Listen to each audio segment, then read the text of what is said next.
Great. All right, Randy. Post-conference evaluation. Okay, and was it specifically addressing learning objectives? Here's what we wanted you to learn in the conference. Did you feel like you learned it with probably some kind of Likert scale? Yeah. Yep. Okay. Anybody else? Yeah. Developed a screener for prenatal alcohol exposure. Okay. So we gave that to caregivers of the children, and it was based on like symptoms of like FASPs and different diagnoses under that umbrella. Okay. And this was in a certain population? It was in like primary care settings, but it was again given to a variety of caregivers to screen for potential concerns. Okay, so some kind of assessment that was implemented in clinical settings to screen for prenatal alcohol exposure and potential symptoms in pediatric patients. Yeah. Okay, so lots of different surveys. First of all, I'm going to ask this question, and I expect everybody will raise their hand, but how many of you have completed some kind of survey? And what's the most recent one that you have been asked to complete? The evaluation, yep, that the session that just before this one. So you are completing surveys on a regular basis. How was that evaluation survey completed? Is it online? Yeah. What are other ways that surveys get completed? Paper. Over the phone? Face-to-face verbally. Face-to-face, where you ask the questions and you as the interviewer record the answers. Okay. Any other mechanisms?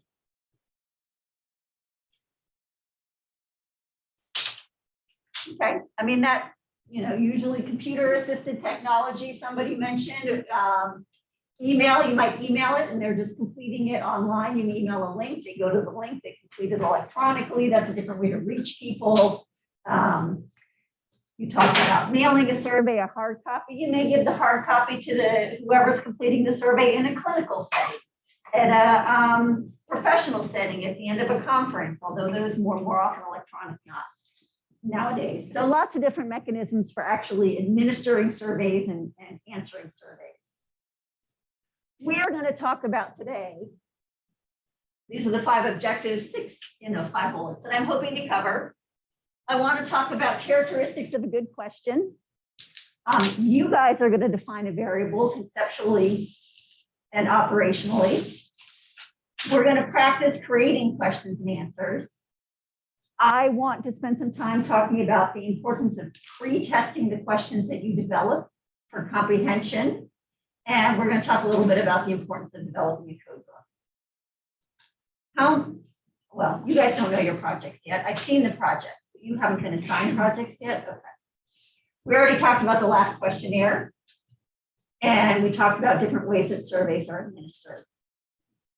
So questions and answers are part of everyday conversations. I just spent some time asking you guys some questions, and you gave me some answers, and sometimes I ask for clarification about your answers, right? Questions and answers are a means to get information, right? So lots of different mechanisms to do that. Your exams are ways to assess your comprehension and understanding. You may be doing a research study and you want to answer a research question. Needs assessment. Anybody done a needs assessment? Okay, of a particular, I don't know if it was a clinic population or a community or a students, assessing what the needs are and deciding, okay, well, what's going to be the highest priority? What are we going to do with that information? That's a survey. Population trends, epidemiology, and you guys also talked about evaluating interventions and programs. Bonus question, what's the difference between survey and questionnaire?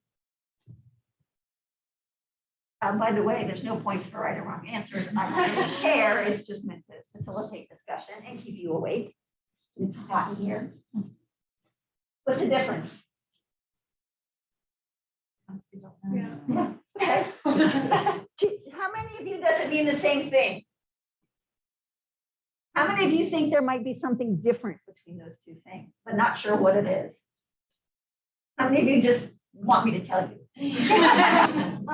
Okay, so Survey is a methodology, survey research. Questionnaire is the tool itself. Nowadays, people use those terms interchangeably. If you thought they meant the same thing, don't worry about it. We use them to mean the same thing, even though they have slightly different nuances. So let's talk about how to turn questions and answers into a rigorous process so that you can create meaningful information about something you want to describe, and so that those questions are answered in the same way by everybody or understood in the same way by everybody. In other words, they're reliable. Okay, this is a little redundant. A good question should be understood in the same way by all your respondents and in the way that you meant it to be understood. Yesterday, so my big excitement since April and post-COVID is I started taking a tango class. And yesterday, my instructor said, take a forward step. Well, my instructor was perpendicular to me, right? And I didn't know what a forward step meant. Apparently, a forward step meant forward from my body, but I thought he meant forward from his body, which was perpendicular to me. Wasn't a very reliable piece of instruction because I didn't understand it in the way intended. Fun little example for me. Okay, so you got to administer it in a consistent way. Got to communicate the kind of responses expected and wanted. Here's a challenge. If I ask you a question, who was the last wrestling champion of, what's the wrestling group's name, somebody? WWE. WWE, who was it? I don't know. If I give you all a survey about the last champion of WWE and the rules of WWE, how good is that going to be when you don't know anything about WWE, except for perhaps a few of you? Useless, waste of your time, waste of my time. So a survey has to assess information that you already have, unless it's a knowledge questionnaire. And I just really want to know how many people heard about WWE. So not a good idea for me to do that survey with this group. Okay, and we talked about survey questions facilitating valid and reliable responses. Okay, here are some things that have to happen. To develop a good question, you have to know what you want to measure. And then I already talked about, we always pre-test them prior to using that. Here's some really helpful information. What's about knowing exactly what you're measuring. There's a variable. I gave you some examples. Age is a variable. Religion is a variable. I gave you some common demographic variables. Age, sex, ethnic affiliation, education, income, marital status, occupation. Those are variables. The values are the response options. So I gave you some examples of response options for the variable age. 18 is a response option. 19 or 12. Response options are also called values. Just FYI, you can call them response options. The variable is not the question itself. The variable is what you are measuring. Age is the variable. What's the question? Okay, or What year were you born? how old are you? What year were you born? What's your birth date? Different ways to calculate the variable of age by asking the question in different ways. All right, so now how do you operationalize age? How old are you is the question. What are the response options? What are the possible values? Years. Okay, years, like We how could old give are it you? age range. Age range. So what are some examples of age range? Like for every decade, like 0 to 10, not 1 to 10, Okay. 10. 11 to 20, 20, in what age range do you fall? And then you, the response options are 0 to 10, 11 to 20, 21 to 30. By the way, make those response options similar ranges. Makes your analysis easier. What are other ways to operationalize age? Year you were born. Okay, and then that's the question. What are the possible response options? The actual date. Okay, it could be the actual date, it could be the year. So you get those drop down menus and you have to, like, for me, screen down really, really far to find yours because they started 2022. And who was born in 2022 that's going to be completing a survey? I mean, what? Anyway, those are ways to operationalize your variable of age. Now I'm going to ask you to conceptually define age. And you should be like, what? Because you all know in your head what age means, but ever try to put it into words to explain to the alien from Mars who comes down and says, what is age? How many years since birth? Okay. How many years since you were born? Okay. It assumes everybody knows what a year is, and maybe the alien does or doesn't. Okay, what else? The difference between today's date and the year you were born? In what? In months. In months, right? Could be. So there's so many different ways to define and operationalize. Let's do this. Some things are easier to define and measure than others. We talked about age. Now I'm going to ask you, what about intelligence? How would you define it conceptually? And how would you operationalize it? In other words, how would you measure it? No right or wrong answers, you guys. There's the IQ, your IQ is measured. Okay. Intelligence is your score on an IQ test, on a specific IQ test. And then you're just, I don't know if the next slide says it. Yeah.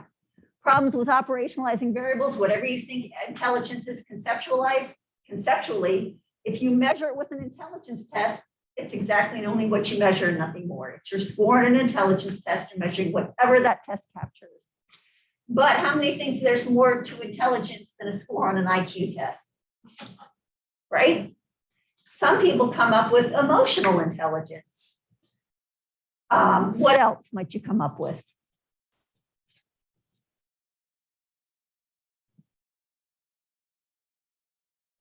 Creativity. Okay, creativity. Abstract thinking. Capacity to adapt Capacity to adapt to what? to new environments. Okay, capacity to adapt to new environments. You know, it's about survival. So there are so many different ways to operationalize a word that you know in your head. You have this conception of what it means in your head, but it may not be the same conception of what I have in my head. And if it's not reliable. I think it means something different than you, and you say, is this person of high intelligence or not? And I answer it, but it's not the way you mean it. It's not a reliable question. So that's why you have to define what you mean so that everybody understands it in the same way. Okay, there are, and by the way, stop me if you have questions. There are different types of variables. I think probably, and the reason that this is important is because the type of variable influences your data analysis. So it influences what kind of statistical testing you're going to do, if any. It also influences, usually you start with what question you want to ask, and then you say, okay, well, that's a nominal variable, so I'm going to analyze it like this.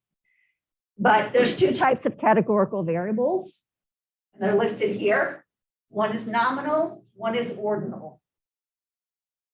A nominal variable is unordered, and you're giving something a name and putting those things in different categories. No order to it whatsoever. The example here is blood type.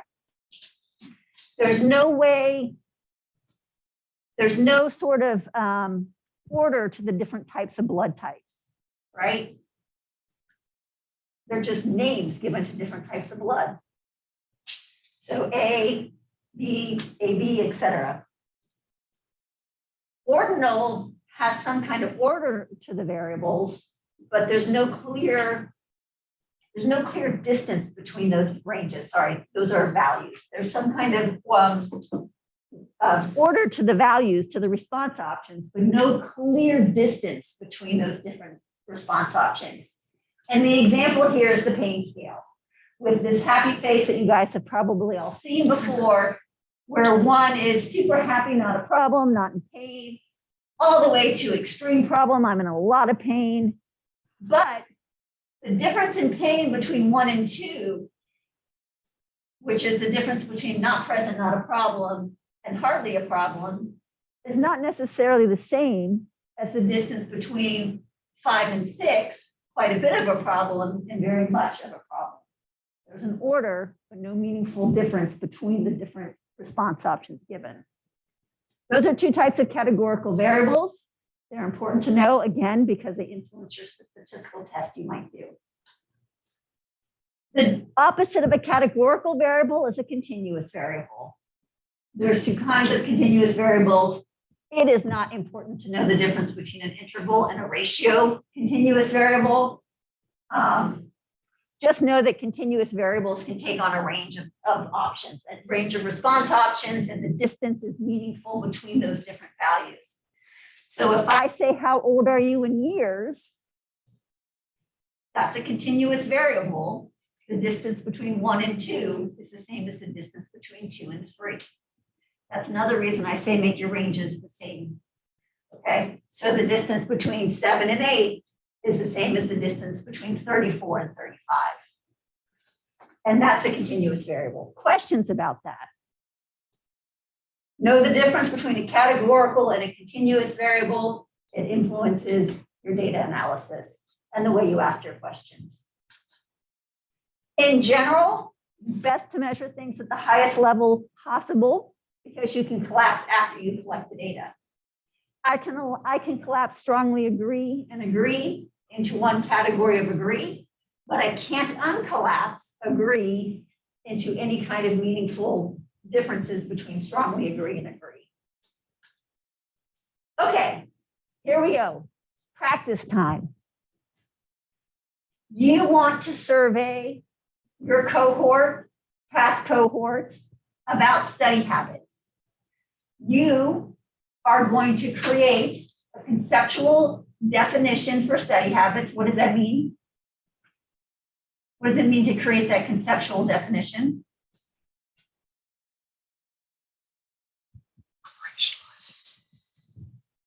Operationalize it. Well, you are going to operationalize it too, but first you have to define it. So conceptually, you have to define what you mean by study habits, because if you don't define what you mean by study habits, you can't create the questions or make sure that your questions address the meaning of study habits. So I would like you guys to break into groups. Jay, if you're listening, can you put the folks who are participating on Zoom in a group together? We'll find out in a minute, guys. And let's, how many people do we have? 6, 11, 15, 20. Let's do 5 groups of 4. You guys okay with that? In-person people. And then Zoom folks, it looks like you're one group of 3. Thank you, Jay. Go ahead. You guys on Zoom understand what we're doing? Well, let's hope. Okay. Do you need help getting into groups? I did not, I'm sorry, I didn't understand. Sure. Oh, yeah. Let's do that. Let's do that. But this group has 4 and this row has 6. So one of you guys volunteer to come to this row. And go ahead, meet with your row. Column. Your column, meet with your column, not your rows. See, that's why you gotta define.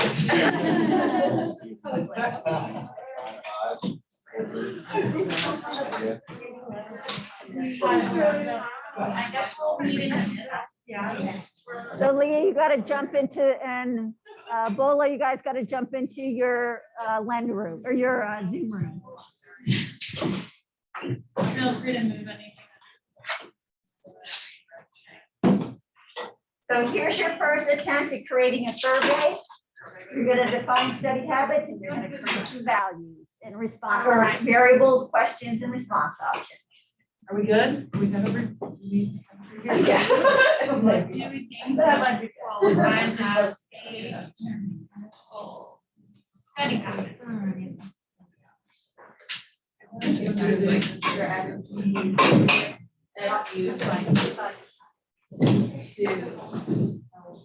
to define and practice materials. Try to not use the word So Lee, you see my cursor?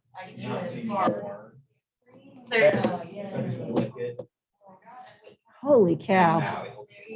Sweet, thank you guys. Okay, love it, technology. So now we're gonna go through, you don't have to move, you can stay where you are, you guys. I mean, I just want to go through some examples with you. I want to get you guys thinking about what's wrong with some of these questions. So, by the way, when you start with your survey questions, if validated questions already exist, this was in the reading too, use those. Don't recreate questions if you don't have to. If you are going to use an existing survey, then you want to know if it's been tested for reliability or validity, and you want to know if it's been tested for reliability or validity in the same population that you are working with. If not, it's not valid or reliable. You can't say it's still valid in that population. But some of this was also in the reading about the sequencing of questions. People get tired. You're tired now. I know you're tired. You've been sitting in this room for like 3 hours. How much energy do you have to complete a survey right now? Probably not a lot. If I want to get any good data, I'm going to put the most important questions first before you get too tired, unless they're really sensitive. When was the last time you used cocaine? We're not going to start with that question. You guys are going to be like, no way. Okay, so we're going to put that in the middle. I am going to group questions on the same topic together. Now I'm going to ask you some questions about your previous pregnancies. And here, now I'm going to follow that with 3 questions about your previous pregnancies. We already talked about using standardized questions. All your demographics should already exist. You shouldn't have to recreate demographic questions. Okay, now your names are in all different places. Elizabeth, where are you? Can you read this slide for all of us? Hold on. Talika.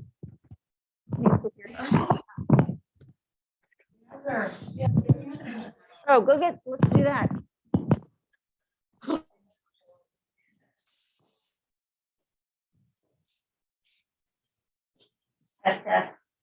Test. Does clinic offer short appointments for immunizations? That is appointments at which a child can receive his or her scheduled immunizations without receiving a comprehensive exam by a physician or nurse practitioner - physician assessment. Yeah, right? Woo, what? I'm already tired. Put me to sleep. More concise. Does clinic offer appointments which are exclusively for scheduled childhood immunizations? Awesome. Elizabeth, can you pass the mic? Yes, I can. And tell me who is getting it. When you get it, what's your name? Nobody wants it. Sam. Hi. Your turn. Okay, so avoid double negatives. How would you answer this question? Since your surgery, have you never been free of pain? Or since your surgery, have you ever been free of pain? Make sense? Pass the mic. Be clear. Oh, I'm Caitlin. Caitlin. Hi. Ambiguous. About how many visits do children make to the pediatrician each year? Less ambiguous. Estimate the average number of visits a child 0 to 12 months of age made at Cincinnati Children's Pediatric Primary Care Clinic in 2015. Or estimate the total number of pediatric age 0 to 18 years visits made at Children's Pediatric Primary Care Clinic in 2015. Being clear, makes it more likely that everybody's going to understand the question in the way you intend it and want it, and in the same way. Pass the mic. Avoid double-barreled questions. Too many questions in one. In the past year, did you receive an injury while playing tennis which caused you to miss work? Okay, pause. How many of you would say yes, but only if the answer was yes to all three? Okay. Yeah. How many of you would say yes if the answer was yes to one of those? Not me, but I think a lot of people A would. lot of people would, right? Okay, so we ask one question at a time. We don't bundle multiple questions together because it's going to be understood in different ways by different people. And what's your name? Oh yeah, my name's Kavya. Javier? Yeah. Will you tell us how to ask one question at a time? In the past year, did you play tennis? If yes, were you injured playing tennis? If yes, did the injury cause you to miss work? Thank you. And pass the mic. I'm Maria. Hi, Maria. Avoiding leading questions. Leading. I'm sure you have heard of chromosomes, haven't you? What's the implied answer to that question? Yes. That's a leading question. Okay? Neutral. Have you heard of chromosomes? Yes or no? All right. Pass the mic.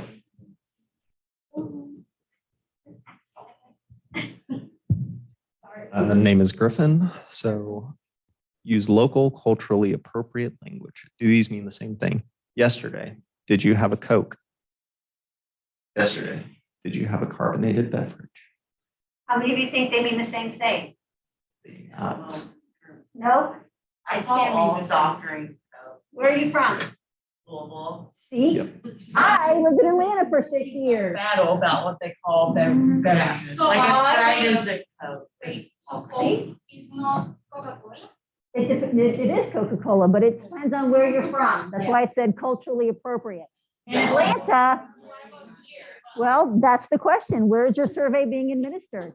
Here, they mean typically two different things. See?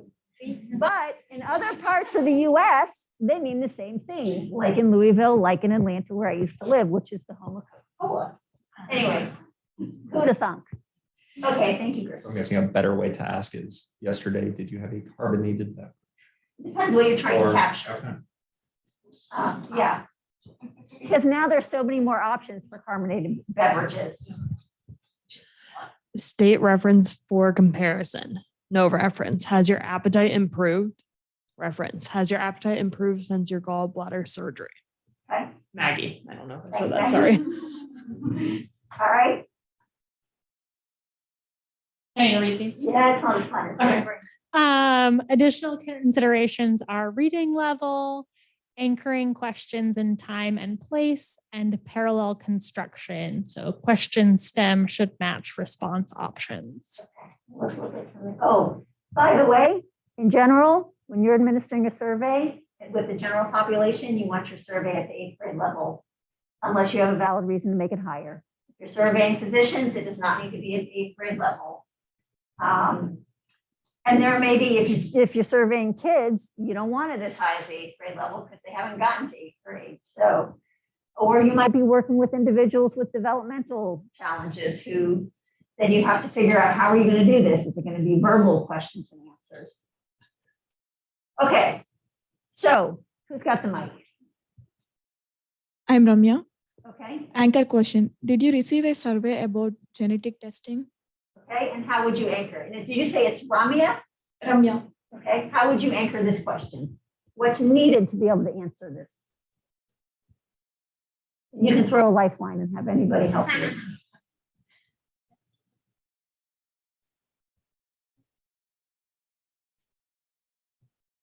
Last year. Okay, It's being specific in time. yep, yep. So you could say in the last year. Do you think you'd remember if you got a survey in the last year? Maybe.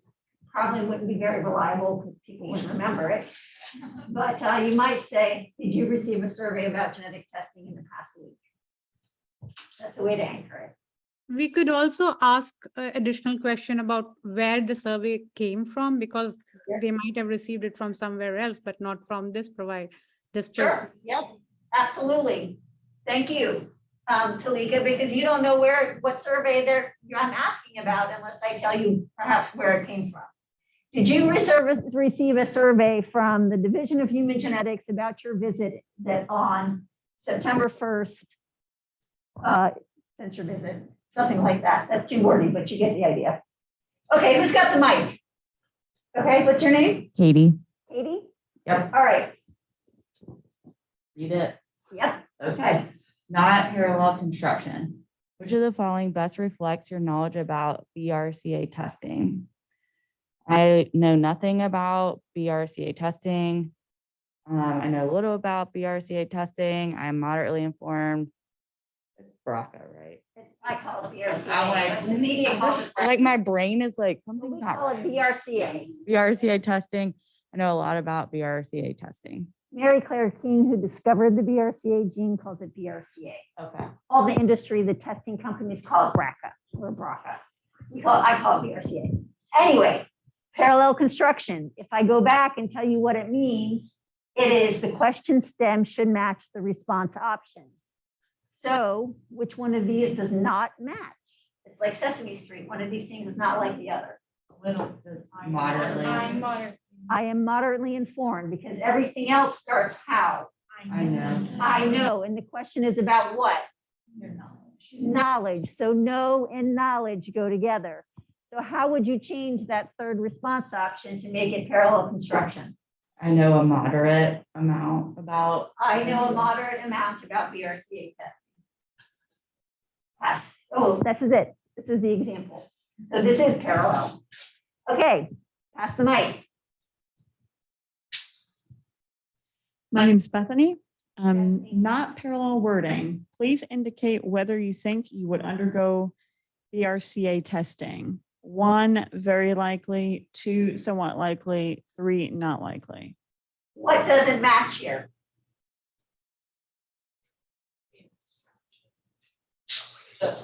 There are two possibilities there, like 2 yes and 1 no. Okay. Yeah, very somewhat and not likely may be tough, but there's only 3 options and you know somewhat's in the middle. But there's something else about the question stem and response options. This is whether you think, maybe. Okay. And so very likely, somewhat likely, like they don't match the Think actual doesn't stem. mean, think doesn't equal likely, right? So what would you change here? Please indicate how likely you are to undergo BRC testing. And I'd add an anchor in the next month, in the next year, whatever, in your lifetime. Make sense? Okay. Here's the example. How likely are you to undergo it? And then I should put an anchor in here. Okay, so I've looked at the titles and the descriptions of your LEN projects that you ranked, but don't know what you're matching to yet. And a lot of them involve making a survey. Some of them you're evaluating an educational program or intervention. Here's the list of your different, this should all look familiar to you. These are the titles of your different options. I could make an argument for all of them involving a survey at some point in time, but I know they're all in different stages. So some of these, I wanted to give one example because something that I think can be confusing is evaluating an educational intervention or any kind of intervention. How do you evaluate an intervention? Well, before you make the intervention, you have objectives for the intervention, things that you want the participant to be able to do. So here is an example of some objectives for an education session. This is one of my studies from years ago. And at the end of this session about learning how to take your family history, here's what I want participants to be able to do.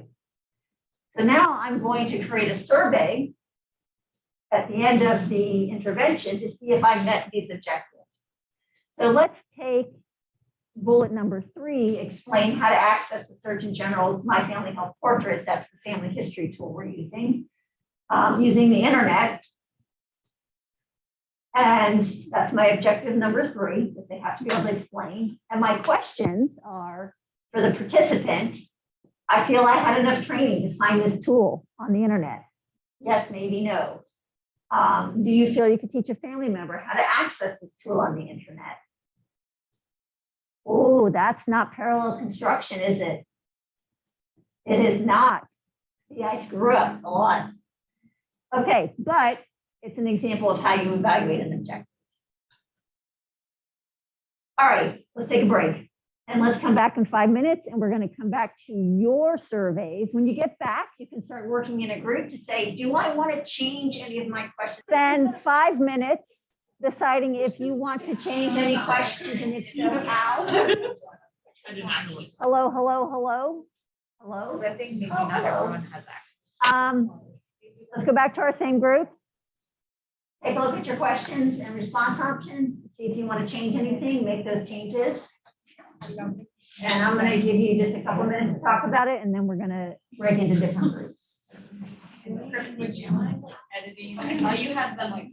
Yeah, go ahead and decide if you want to make any changes.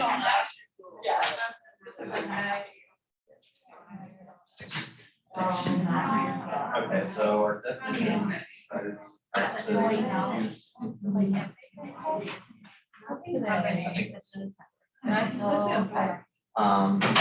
So our first one. I again reworked Greg Vanilla. What time of day? I feel like we should say.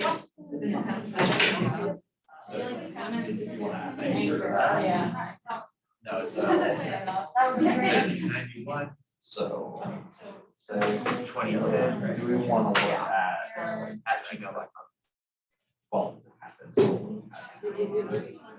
I have just. Hello, hello, hello. I love how into this you guys are. This is so fun for me. I hope you're having fun.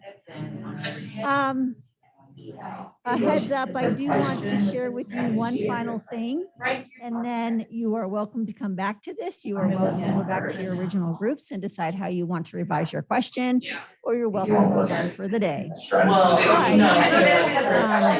I'm using the big mic to get your. I'm going to put it down now. We're trying to still have this. All right, so I want to talk with you about one other thing. Yeah, I think you guys are doing great.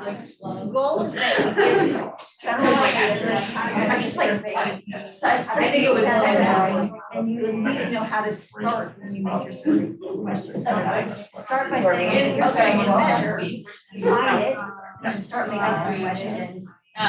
Go back and look at all these equations and notes you do, retest it. Good. Okay. I gotta talk to you about one more thing. So both data dictionary. If you're using Red Hat, so will you use It's an electronic system to help, electronic. That's what CCH uses. Or you use something called Survey Monkey. There's others, the other ones that I use. Okay, Google, Qualtrics, the others. Whatever system you're using, you need to have a data dictionary code book. I use data dictionary and code book mean the same thing. Red Hat doesn't, but nonetheless, what are they? Why are they important? The code book describes the data in the database. It's kind of like your instruction guide. It's what the variables mean, any specific instructions about how to use the data. So they're important because it allows you and others to process and interpret the data. How many projects were proposed that builds on what was done the year before? Some. Most of them, if they've already collected the data, and they hand you a database that looks like this, what are you gonna do with it? I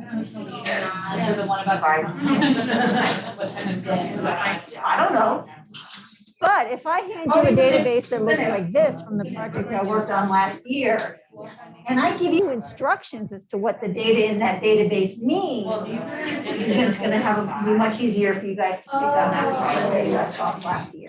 So your code book or your data dictionary, I use them interchangeably, does not. Here's your instruction, here's what's in my database, here's what everyone. By the way, I recoded some variables. I think what's happening. Variables. What purpose we were using it. Agents of these. I think highlight range, one means this, one means that. Instructions so that you can context, you use your data and understand it. That's the last thing I wanted to leave you with. There are resources in the slides from the readings that I gave you. If anybody's evaluating a program as part of your project, I give you one more minute. Easy link to how to evaluate programs, community needs assessments. These are just meant to be resources. You're welcome to reach out to me. This is fun for me. I hope you had a little bit of fun. And at some point, my guess is that you will all be creating a questionnaire, whether it's for your land projects or in the future, and whatever practice you go into. I guarantee you'll be working with and/or interpreting and/or administering. Thanks, you guys, for participating. And have a great rest. And you're welcome to go back and work on it more if you want, but I said it, so you don't. Bye, Talisa. Thank you.